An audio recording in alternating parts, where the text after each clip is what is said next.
Iya. Halo, selamat siang Pak Ami. Iya.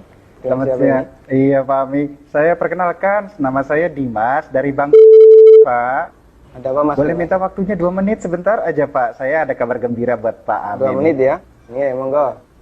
Begini Pak, ceritanya saya ingin menawarkan ada produk kami yang terbaru, Rate Card Platinum kami untuk Bapak. Kebetulan Bapak yang terpilih jadi calon nasabah kami. Cashback, melakukan pencairan dana tunai 30 juta 2 hari Pak pencairannya. Gimana Pak? Bapak tertarik? Apalagi ini belum ada pembebasan annual fee tahunannya Baik, Pak. baik.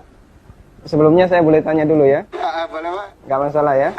Baik. Mas Dimas Muslim?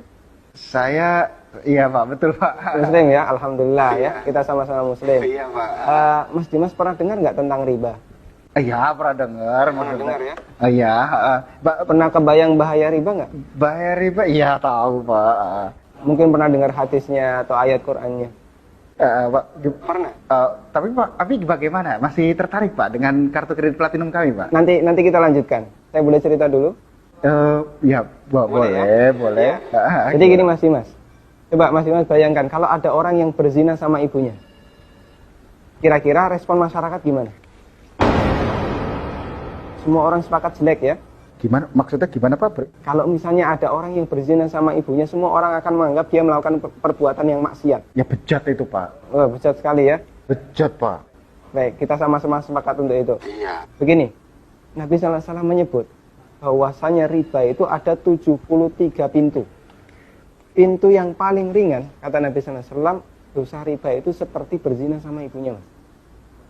Itu nilai dosa riba yang paling ringan. Coba kalau Anda tadi tawarkan 30 juta, itu berapa nilai ribanya? Ya, tapi kan... Saya lanjutkan boleh? Iya. Ya, kita lanjutkan dulu ya. Iya. Saya sebutkan, ini ada beberapa fase kehidupan manusia. Orang yang makan riba semuanya mendapatkan azab dari Allah. Pertama, ketika di dunia, orang yang makan riba itu ditantang perang oleh Allah. Coba Mas bayangkan. Kata Allah Subhanahu wa taala, ya ayyuhalladzina amanu taqullaha wa dharu ma baqiya minar riba. Wahai orang yang beriman, bertakwalah kepada Allah dan tinggalkan semua bentuk riba. Fa in lam taf'alu fa'dzanu biharbi minallahi wa rasulih. Kalau kamu masih ngeyel, enggak mau meninggalkan riba, umumkan perang dengan Allah dan Rasulnya. Coba, kalau kita ditantang perang oleh Allah dan Rasulnya, kira-kira ada nggak peluang untuk menang? Nggak ada ya? Ampun Pak. Ini yang pertama. Yang kedua, orang yang mati dalam kondisi membawa dosa riba, makan riba, nanti dia akan dihukum di kuburan dalam bentuk berenang di sungai darah. Masya Allah, berenang di sungai darah. Kata Nabi SAW, beliau pernah menceritakan mimpinya, dan mimpi beliau itu wahyu.